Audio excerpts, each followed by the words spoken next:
Welcome to today's Explainer. I am so thrilled to have you here. Today, we're going on a bit of a journey, from the incredibly chaotic physics of electromagnetic fields straight into the beautiful, elegant simplicity of nodes and loops. Okay, let's dive right into this. I want you to picture this for a moment. You are a biomedical engineer, right? And you've just opened up the casing of an advanced patient monitor, or maybe the front-end circuit of a hospital ECG machine. What do you actually see? Well, you see a sprawling, intricate city. It's this dense network of copper traces, microchips, resistors, and capacitors. Honestly, it looks completely chaotic. So how can engineers possibly analyze a complex circuit containing so many interacting branches and loops? In the real world, the behavior of electricity is governed by James Clerk Maxwell's field equations.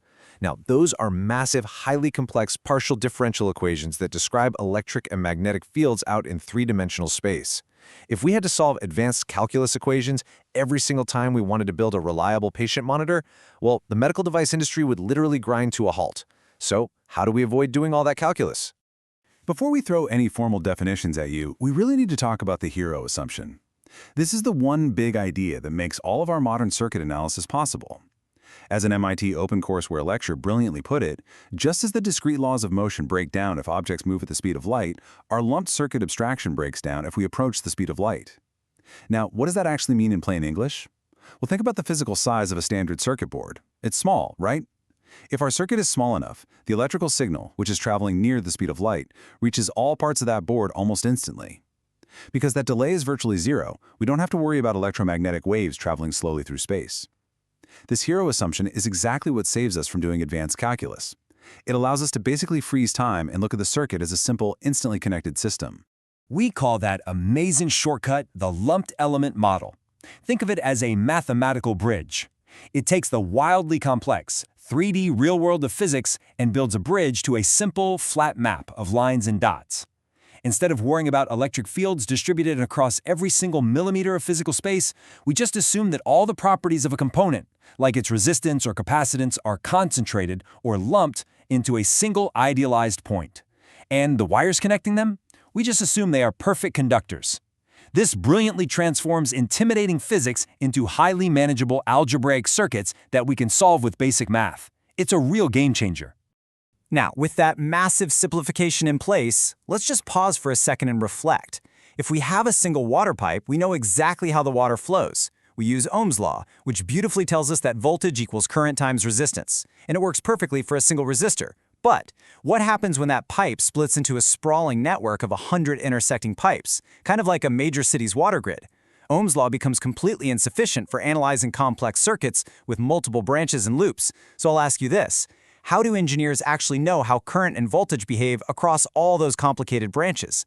Take a moment to just think about that. How do we track the flow of something we can't even see across an entire massive system? This is exactly where we must draw a clear line. You might have thought of Ohm's law again just now, and as we just established, Ohm's law is fantastic for describing individual components. It tells us exactly what is happening inside one specific resistor. But when you have an entire complex network with multiple loops all interacting with one another, Ohm's law alone just cannot give you the big picture. We need system-wide rules to map out the entire topology, and that is exactly where Kirchhoff's laws step in.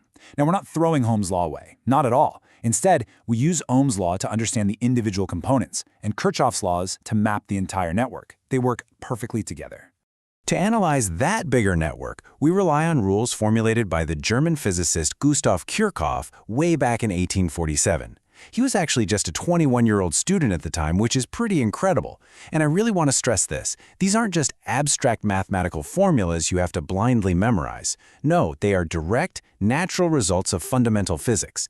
Kirchhoff's current law, or KCL, is quite simply the conservation of electric charge in action. And Kirchhoff's voltage law, or KVL, is simply the conservation of energy. But before we look at any equations, we really have to build our physical intuition for both of these conservation principles. So, let's start with Kirchhoff's current law and the conservation of charge. I want you to imagine a really busy traffic intersection. Cars drive in and cars drive out.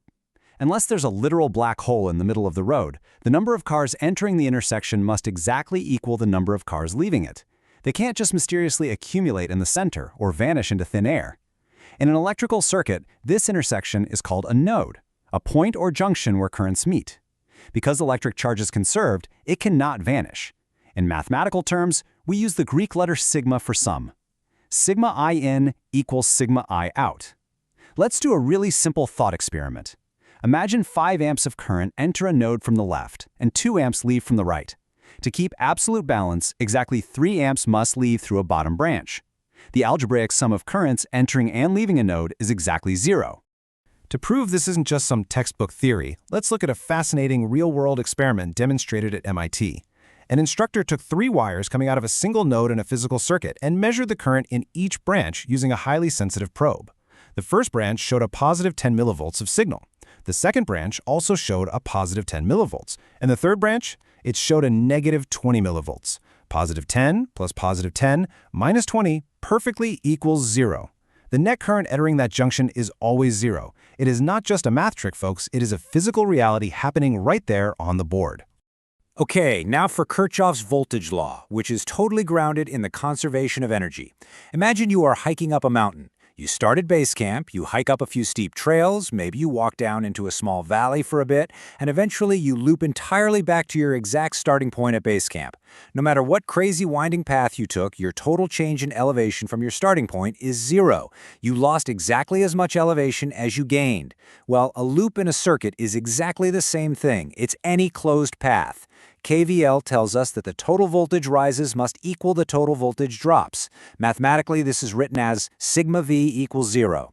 For example, if a 9-volt battery lifts our energy up by 9 volts, the resistors in that closed loop must drop that energy by exactly 9 volts by the time we complete the circuit and get back to the start.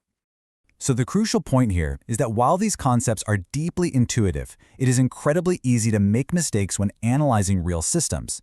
A huge misconception is thinking that current always divides equally at a junction or that voltage is always shared equally across a loop. That is entirely false. They divide based on the resistance of each specific path. Another big mistake is viewing these laws as just abstract math, completely forgetting the physical reality of charge and energy they represent. And actually, scratch that. A lot of people think Kirchhoff invented electricity. He didn't. He simply provided the most elegant way to track it. But you know what the most common practical mistake of all is? Not verifying your results. Always check if your final algebraic answers actually satisfy both KCL and KVL. Let's move on and see how this builds into something even larger. How do these simple node and loop rules scale up to massive, highly complex networks with thousands of components? To do that, engineers use graph theory. In graph theory, we look for something called a spanning tree.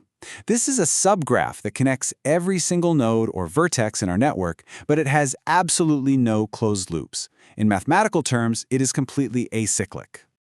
When you think of a spanning tree, imagine tracing a path through a giant maze where every single room is visited, but you never walk in a circle. It represents a unique way to maintain current flow through an electrical network without forming any cycles. By using mathematical tools like the Laplacian matrix, engineers can actually organize and count these trees. This gives us a structured, foolproof way to apply Kirchhoff's laws to networks that have hundreds or even thousands of branches, ensuring our energy and charge calculations remain perfectly balanced across the entire macro system. Now you might be wondering, why does this deep conceptual understanding matter to you as future biomedical engineers? Because this mathematical modeling ensures absolute reliability in life-saving technology. Whether you're designing the highly sensitive front-end circuits of an ECG, engineering patient monitors, building medical power supplies, or laying out medical printed circuit boards for infusion pumps, Kirchhoff's laws ensure the energy goes exactly where it needs to go safely. If a spanning tree fails in a medical power supply, the redundant loops, which were designed using Kirchhoff's laws, ensure the life-saving monitor stays on. In network reliability analysis, the more spanning trees a network has, the more robust it is against unexpected failures. It is absolutely wild to think about, isn't it? How do these algebraic rules, written by a 21-year-old student in 1847, continue to ensure the reliability of today's massive power grids, our modern internet infrastructure, and literally life-saving medical devices? They endure because they perfectly model the fundamental truths of our physical universe. Now that you understand the rules of nodes and loops, it naturally raises our next critical question: voltage dividers and current dividers. If current and voltage don't just split equally, how do engineers actually predict the specific distribution inside these real electronic circuits? We will uncover exactly how that works in our next lesson. Keep questioning, keep learning, and I'll see you then.